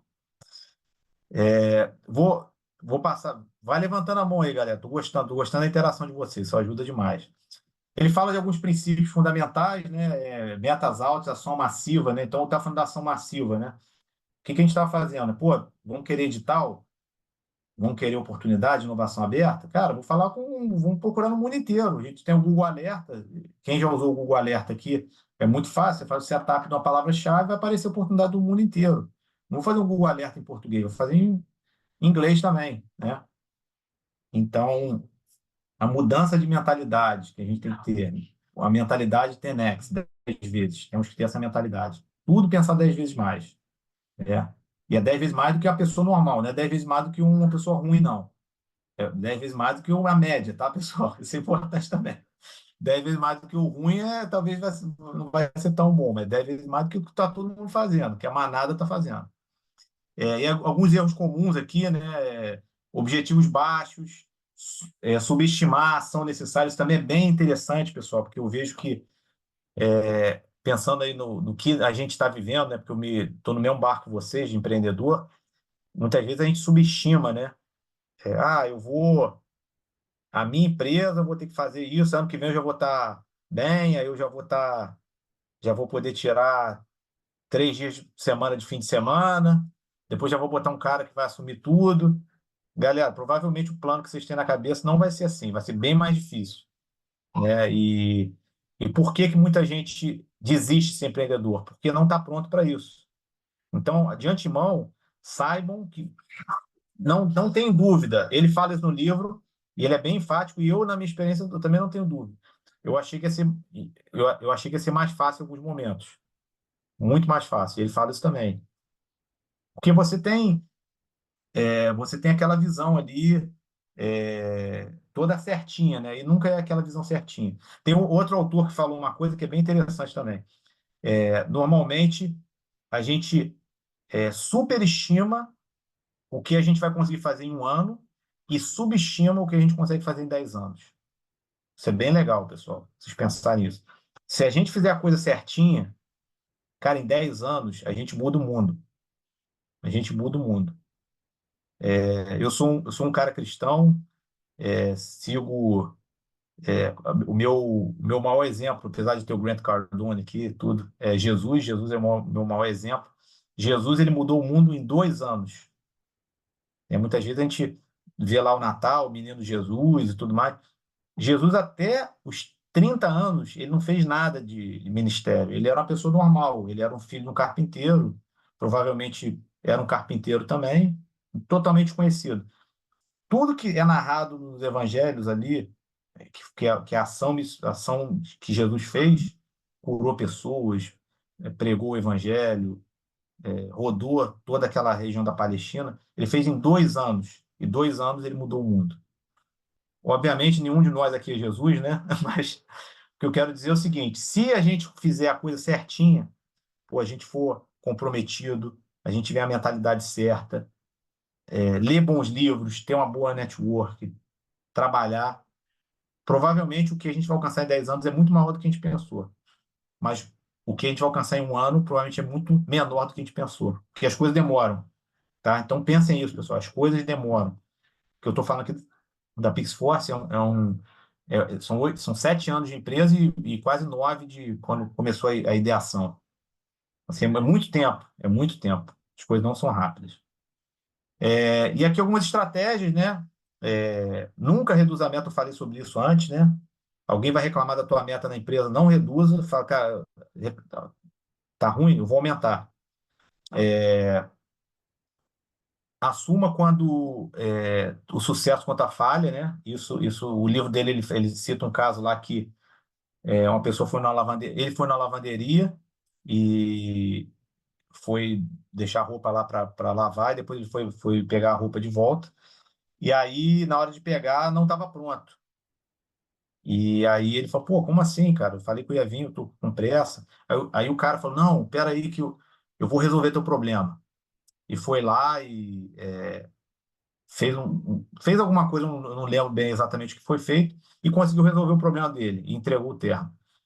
E aí ele fala que ele foi tão bem tratado, e que aquela coisa que era péssima se tornou uma grande memória que ele tem daquele estabelecimento daquela pessoa. Então, provavelmente, hoje, ele tem mais chance de ser um cliente desse cara do que se o cara tivesse feito certo. Se o cara tivesse feito certo, ele provavelmente ia pegar a roupa dele, pagou, foi embora, nunca mais lembrou. O cara cometeu uma falha grave, mas o jeito do cara resolver a falha, pô, do jeito que ele foi tratado, pediu desculpa, foi lá, correu, deu. Ele encantou, ele ficou encantado. Então, isso também eu achei bem legal essa história, porque às vezes a gente vê a falha como, agora acabou, né? Nós erramos. Várias vezes na PixForce a gente tentou algo, não funcionou, tivemos que voltar para trás. É normal, ainda mais quando a gente está fazendo coisas novas que não existem, né? Isso é normal. Então, vão ocorrer falhas, mas o importante é como a gente supera essa falha e como a gente age. Fala bastante do foco no cliente, né? Isso também eu falei aqui na nossa história da PixForce, a gente sempre foi focado no cliente. O cliente, nem sempre o cliente tem a razão, tá, pessoal? Às vezes o cliente está errado, está equivocado, a gente tem que dizer, mas nós temos que tratar as pessoas como a gente gostaria de ser tratado, né? E isso é um outro livro que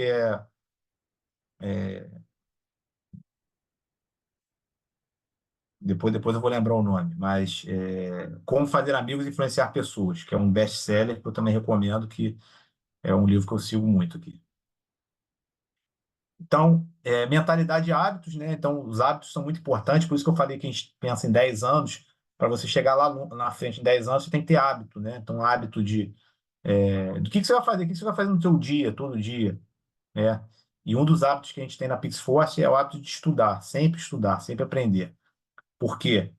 Porque o Daniel de 5 anos atrás, provavelmente não vai ser capaz de resolver os problemas da Pixforce hoje. Aquele Daniel que fundou a Pixforce, ele estava ok lá para aquela época, mas hoje, com os problemas que a Pixforce tem e com os desafios, aquele Daniel já não serve mais. Então tem que ser um novo Daniel. E para a gente conseguir estar evoluindo, a gente tem que estar sempre aprendendo, estudando. Não parem de estudar nunca. E vocês estarem aqui é um grande exemplo disso. Isso é algo fundamental. E na jornada da empresa, pessoal, isso é uma coisa que vai acontecer também. Talvez aquela pessoa que foi teu braço direito, ou aquela pessoa que trabalhava contigo, talvez daqui a 5 anos ela não vai ter acompanhado o ritmo da pessoa. E talvez você vai ter que demitir essa pessoa. Não porque essa pessoa é ruim ou porque você é uma pessoa má, mas porque a empresa do futuro não comporta mais essa pessoa não conseguiu acompanhar o ritmo. E muitas pessoas não vão acompanhar o ritmo da empresa ao longo do tempo, saibam disso, tá? E aqui ele fala da questão da abundância, né? Ele fala muito sobre isso. A implementação, ele dá muitas ideias práticas, né? Esforço contínuo, tá sempre retroalimentando, e eu acho que o estudo é isso também, né? Você está sempre continuamente se esforçando para melhorar, para aprender, para ser uma pessoa melhor. E aí, no final, ele fala aqui bastante sobre realização e legado, né? E uma coisa que o livro traz também que eu acho bem interessante, assim, o que é sucesso, né, pessoal? A gente tem que pensar o que é sucesso. O que é sucesso para cada um de nós? E ele fala, pô, o sucesso para mim não é só o dinheiro, eu poder fazer doação de caridade, ou ajudar a minha igreja, ou eu ser uma pessoa que vai ser importante na comunidade, ou escrever um livro, né? Ele escreveu vários best-sellers. Então, assim, qual o legado que eu vou deixar? Isso é uma coisa que a gente tem que pensar também. E aí, pessoal, eu trouxe para finalizar, nós temos aqui 2 minutos, mas se vocês me derem mais 5, eu termino. Eu deixei algumas reflexões aqui, pós-livro e pós-Pixforce, né? Ter ou não ter sócio, né? Então, isso é uma coisa que é bem importante. Eu admiro muitas pessoas que não têm sócio. Eu acho, pô, incrível empreendedor solitário, mas é muito difícil. É muito difícil o sócio, ele te ajuda a trazer outra perspectiva. É o cara que talvez você vai poder se abrir, é o cara que vai te acompanhar. Mas tem o contra também, né? Ter sócio, o sócio é um casamento. Sociedade é casamento. Eu já tive uma sociedade anterior, foi bem problemática. Depois da Pixforce, a gente criou outras spin-offs, que a gente tem outros sócios, alguns que deram mais fit, outros menos.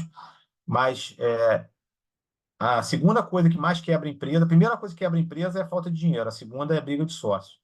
Então, se você tem sócio, se você não tem sócio, pense bem quem vai ser teu sócio. Se você tem sócio, cultive bem a relação, porque você pode quebrar a empresa por causa de briga de sócio. Eu já quase passei por isso já.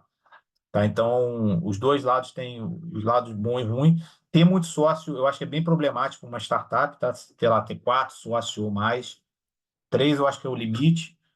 Mais uma vez, tá, pessoal? Não ter receita de bolo, pode ter uma startup com 7 sócios que dá certo, mas existe o efeito de diluição, né? Então, você vai atrair investidor, você vai ser diluído, e se você já começa com 4 e você tem 25%, você já começa bem diluído, né? E o investidor, às vezes, ele fala, pô, cara, o fundador, o CEO, o fundador, está muito diluído, eu não quero investir, entendeu? Então, isso é uma coisa bem importante. Então, outra coisa, empreenda onde você está. Eu não sei se todo mundo aqui já fundou uma startup, ou se vocês querem fundar, Primeira recomendação é a seguinte: não espere fundar uma startup, uma empresa ou abrir um CNPJ para empreender. Empreenda onde você está. E é isso que eu fiz lá atrás. Eu era funcionário da empresa, dava meu melhor, tinha uma mentalidade de 10x, fui chamado para ser sócio, me tornei sócio, depois era uma empresa americana, vim para o Brasil, virei diretor no Brasil, cresci aqui absurdamente, tinha nenhuma pessoa, quando eu saí já tinha 60 pessoas, e ali que eu aprendi, ali foi a maioria das lições que eu precisava para iniciar a PixForce, eu aprendi ali, só com muito menos risco. Por quê? Porque eu tinha uma empresa mãe, que tinha capital, injetou milhões para abrir uma empresa aqui no Brasil, que eu não ia ter nunca, tinha rede de contato, tinha cliente. Então, assim, eu entrei no negócio, pô, sabe aquela coisa quando o jogador é contratado, quem é gremista é o Soares, né? O Soares foi contratado no Grêmio, né? O Renato Portaluppi deu o colete para ele e falou, cara, é você e mais 9, já chega jogando, sabe aquela coisa? O cara já chega jogando, não precisa nem treinar, Soares já é titular. E aqui é a mesma coisa, entendeu? A gente tem que aproveitar essas oportunidades para quando a gente ter a nossa startup, já chega jogando. A gente já teve as lições. Então, empreenda. Você é funcionário de uma empresa, empreenda, dê o melhor, crie coisas novas, novos processos, tem uma relação, aumente sua network, tenta se aproximar da liderança, estude. Então, tudo isso que eu falei ao longo da minha apresentação aqui, vá fazendo a tua empresa. Outra coisa que você pode fazer, abrir um negócio em paralelo, né? Por quê? Porque aí você tem uma fonte que está pagando teu salário e o teu negócio está crescendo ali devagarzinho. É uma boa ideia, entendeu? Por quê? Porque se você vai com toda a sede ao pote, pode dar muito certo, mas pode dar errado também, entendeu? Então, existem algumas coisas que você pode fazer. Mais uma vez, não é receita de bolo, tá, pessoal? Isso aqui é uma ideia. Mas empreender onde você está é uma ótima recomendação. A questão da energia, né? Para você começar um novo negócio, você tem que ter muita energia, tem que ter aquele laser focus, né? Que ele fala no livro também bastante. Trabalhar intensamente, né? Então ele fala também, pô, às vezes você vai ter que trabalhar fim de semana, vai ter que trabalhar à noite. Nós estamos aqui, né? 8h30 da noite, 8h33, está todo mundo aqui ativo. É isso, empreender é isso. Então, a dica que eu já falei, né? Não ter medo de ajustar o curso, né? Que é o pivotar, se manter motivado e resiliente com os desafios. Também a gente falou bastante disso. Outra coisa também que eu acho bem legal, como uma lição aí do livro, da minha vida também, a ética é mais do que não roubar, né? Então, querer algo melhor para o mundo, você tratar bem as pessoas, né? Então, às vezes a ética no Brasil, tem tanta coisa ruim no Brasil que se você for um cara que não faz, que não rouba ninguém, já parece que é maravilhoso, né? Mas não, cara, não. A gente pode muito mais do que não roubar. A gente pode fazer coisas incríveis, né? Um político, né? Político pode ser muito mais do que não ser ladrão. Hoje, se você fizer a tua campanha e falar, eu não sou ladrão, já vai ganhar muito voto, né? Porque é tanto ladrão, mas a gente pode ser muito mais. E aí eu coloco aqui a parábola dos talentos, né? Eu até coloquei no outro slide aqui, mas eu não vou ler tudo. Isso aqui está em Mateus 25, no Evangelho. É uma parábola que Jesus contou, não sei se vocês conhecem essa parábola, que tinha um cara muito rico, ele tinha 3 funcionários, e ele foi numa viagem, e aí ele falou, eu vou deixar para você, para o primeiro funcionário, vou deixar 5 talentos. Talento era uma moeda, né? Uma moeda que tinha um valor de 1 ano de trabalho. Então era bastante grana. O segundo ele deixou 2, o terceiro ele deixou 1. E o cara foi, não deu muita instrução, ele deu o talento e foi embora. Depois ele voltou e falou, e aí? Aí o que ganhou 5 falou, pô, tá aqui, eu ganhei 5, eu apliquei o dinheiro, ganhei mais 5. Toma tuas 10 aqui. Ele falou, pô, excelente. Tem um cara incrível. Veio o segundo. Pô, você me deu 2, eu apliquei as 2, ganhei 4. Tá aqui as 4. Pô, fenomenal. Veio o terceiro. Senhor, eu fiquei com medo. Eu sei que o senhor é um senhor brabo, o senhor muito rigoroso. Então, o que eu fiz? Eu peguei a moeda, enterrei. Agora que você voltou, desenterrei, tá aqui tua moeda. E aí ele fala, você é um servo infiel. E aí a gente, a primeiro momento, fala, pô, cara, mas que senhor mais brabo, né? Mas cara mais desumano, né? Pô, o cara devolveu ali, não roubou nem nada. Mas o fato aquilo que é confiado a nós, a gente vai fazer o mínimo, a gente vai chegar lá depois do fim da nossa vida diante de Deus e falar, ah, não, Deus, eu fiz ali o feijão com arroz. Pô, mas ô Dário, eu te dei tantos talentos, Diego, porra, tem um cara, tem tanta coisa que eu botei na tua mão, tu não fez nada, tu não criou nada, não. Então, esse é um princípio que me move muito, né? Essa visão de que, cara, todos nós temos muito. E essa palavra talento é legal, porque aqui representa uma moeda, mas no português ele tem um outro significado, que talento é capacidade, né? É o nosso talento, né? Todos nós aqui temos muitos talentos. E nós vamos enterrar isso, nós vamos fazer isso multiplicar, né? Então, isso é um princípio bem legal que é muito mais do que fazer o feijão com arroz, né? E outra coisa que ele fala também é que o sucesso não é um jogo de soma zero, que esse soma zero é uma visão de mundo em que os recursos no nosso planeta são finitos, então se alguém é rico, alguém vai ter que ser pobre, né? Então, se alguém está ganhando muito dinheiro, tem que ter gente muito miserável.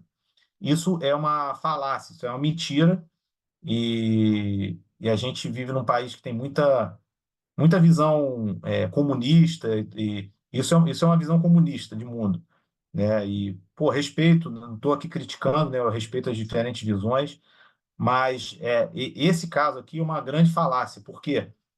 Porque, se você for ver, todos nós aqui, eu não conheço vocês, mas eu tenho certeza que todos nós somos muito mais ricos que o Dom João VI. Dom João VI era o homem mais rico de Portugal e do Brasil, né? Então, ele era um cara que tinha tudo, era o imperador, veio aqui no Brasil, dominou o Brasil, dominava Portugal, e nós somos mais ricos do que ele. Por quê? Porque desde de 1500, 500 anos, está sendo gerado recurso, está sendo gerado ativos, e fez com que hoje a gente seja muito mais rico. Por que a gente é mais rico? Porque, pô, a gente tem transporte, ele andava a cavalo, a gente pega avião, a gente consegue chamar um motorista, um Uber, a qualquer momento. A gente consegue ir num restaurante. A gente tem ar-condicionado, a gente tem banheiro, a gente tem chuveiro quente. O cara não tinha nada disso. Então, assim, essa visão que para uma pessoa ter sucesso, os outros, um monte não vai ter sucesso, é mentira isso, tá? E não acreditem nisso. Isso é uma coisa que foi vendida para a gente desde criança, e o livro ele fala bastante sobre isso, ele bate, né? Não, não é um jogo de soma zero. Se a gente somar as coisas, dá zero. Não. Se a gente somar, a gente pode dar 10 vezes mais, 100 vezes mais. Nós estamos criando riqueza, né? Então, isso é bem legal. Ação massiva, falei bastante aqui. Tem outro versículo bíblico aqui que é de Mateus também, que também a gente usa bastante na PixForce, é um mantra nosso. A qualquer que tiver, porque, aqui está aqui, ó, Mateus 25, 29. Porque a qualquer que tiver será dado, e terá em abundância. Mas ao que não tiver, até o que tem, lhe será tirado. Aqui está numa versão mais antiga. Então, aquele que tem vai receber mais, e o que não tem, até o que não tem vai ser retirado. E aí você pode pensar também, pô, cara, mas que visão má, né? Mas isso aqui é a regra da natureza, é a regra do mundo. Isso aqui, Mateus está apenas retratando qual que é a realidade do universo, do mundo que a gente vive.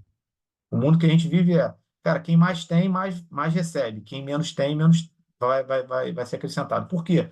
O cara que não estuda, o cara que não vai atrás, ele vai ter cada vez menos. O cara que não tem amigo, que trata mal as pessoas, que é uma pessoa que não é ética, uma pessoa que rouba os outros. O destino de uma pessoa dessa é péssimo. E aquela pessoa que está fazendo aqui a coisa certa que eu falei, né? Talvez o resultado vai vir em 10 anos, mas o resultado vai vir. Isso é uma lei da natureza, assim como a lei da gravidade. Isso aqui nada mais é do que uma lei da natureza. Enfim, terminar com isso, que eu acho que é um bom lugar de parar, né? Mateus 25, 29, depois leiam aí na Bíblia. Fica aí como... Fantástico, fantástico, Daniel. Fantástico, parabéns, cara. Que coisa maravilhosa a tua história. Nós temos várias perguntas e tal, mas depois a gente pode te alcançar aí e dizer que a gente está realmente... Eu fiquei muito, né, inspirado aí com a tua história de vida, né? Com a tua história de empreendedor. Eu acho que é isso que a gente está lidando aqui com a educação empreendedora, né? Para inspirar cada vez mais pessoas a transformar os seus talentos, né? Qual outra forma tão interessante de transformar os talentos do que você empreender, você criar uma startup, você desenvolver um negócio, né? Quanta coisa boa gerar emprego, né? Gerar emprego, né? emprego. Que às vezes a gente esquece, né? Pô, a gente está gerando oportunidade para outras pessoas. Isso é extraordinário. Nosso país precisa disso, né? Coisa boa. Daniel, obrigado mesmo, tá? Se a gente não parar aqui, nós vamos continuar até a meia-noite, cara. E a gente não quer te explorar muito também. 1h30. Não, mas, pessoal, eu tenho o meu LinkedIn, eu deixei ali, estou no Instagram também, é Daniel, _R, _Moura, R Moura. Me chamem lá ou no Instagram e, pô, vamos bater papo aí. Não quero que acabe aqui, não. E nós da Startup Academy aqui vamos, sem dúvida, te convidar aí para mentoria, para ser um grande parceiro aqui de transformação da educação empreendedora no Brasil. Acho que aqui também está um pouco a nossa visão, né? E que a gente quer contar as histórias de pessoas igual a você para inspirar tantas outras pessoas a transformarem seus talentos. Muito bom. Obrigado. Agradeço muito as palavras aí. Foi um prazer, pessoal. Eu gosto muito dessa oportunidade e muito legal mesmo. Tá. Obrigado, Luciana. Obrigado, Guilherme. Obrigado a todos. E a cada 15 dias nós estamos aqui com uma história de um empreendedor aí. Obrigado, meu caro Daniel. E espero te ver aí em outros pitches, mundo afora. Isso aí. Vamos nos ver, com certeza, sem dúvida. Valeu, gente. Boa noite. Boa noite, pessoal. Boa noite. Palestrinho, Dani. Tchau. Boa noite. Obrigado. Tchau. Como diriam os franceses, bonsoir.